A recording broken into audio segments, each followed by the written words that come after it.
Chapter 5. A Right Hand. Amalia had a strange, empty feeling throughout the week.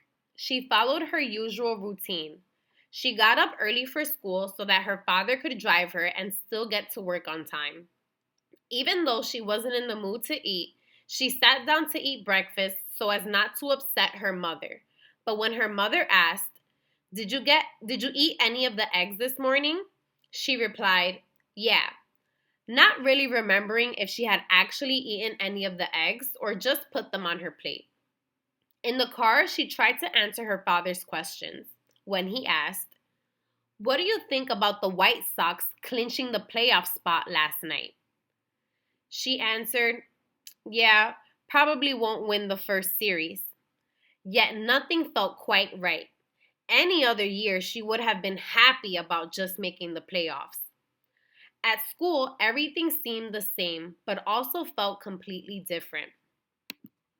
Amalia got upset with herself every time she forgot that Martha was no longer there. She still glanced in the direction of Martha's desk whenever someone gave a funny answer or when the teacher did something unexpected, like look at the window, become silent, and smile to himself, as Mr. Sanchez used to do, or stopped in the middle of an explanation to search frantically inside her handbag and then give a loud sigh of relief when she found whatever it was she was looking for, as Miss Medina had done last week.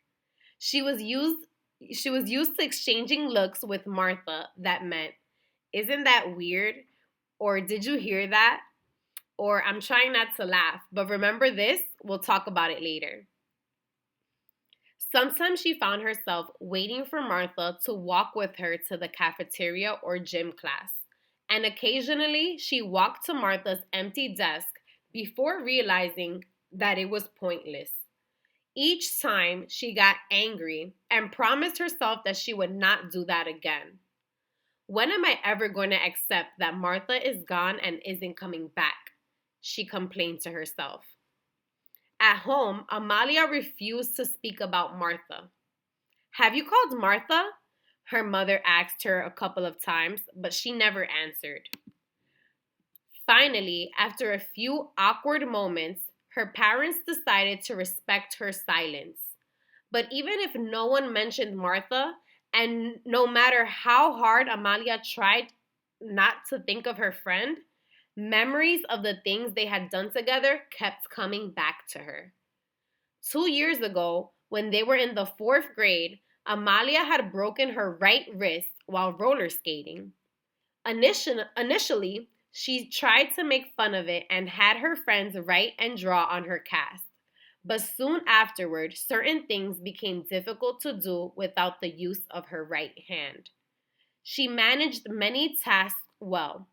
She could brush her teeth and her hair with her left hand, but getting her schoolwork done was a real challenge. No matter how hard she tried to write with her left hand, all she managed were scribbles. She had always been proud of her neat workbooks, and it upset her to turn in such messy work. Martha came to the rescue. With her usual assuredness, she asked Miss Lauren, their fourth grade teacher, for permission to write out Amalia's schoolwork. "She will dictate the answers to me," she explained. Everyone knew Amalia was better at math than Martha. So to be absolutely fair, she added, "I promise you, I will finish my math work before I ask Amalia for her answers." Miss Laren smiled with understanding, and for the next few weeks, Martha made an effort to be neater than usual when writing Amalia's homework. The day the cast finally came off, Amalia said to Martha, "Now I really know what it means when someone says, 'my right hand person.'" Martha smiled proudly, and Amalia added, "Anytime you need a right hand, I'll be there." That will never happen now, Amalia thought. One can hardly be someone else's right hand across a whole country.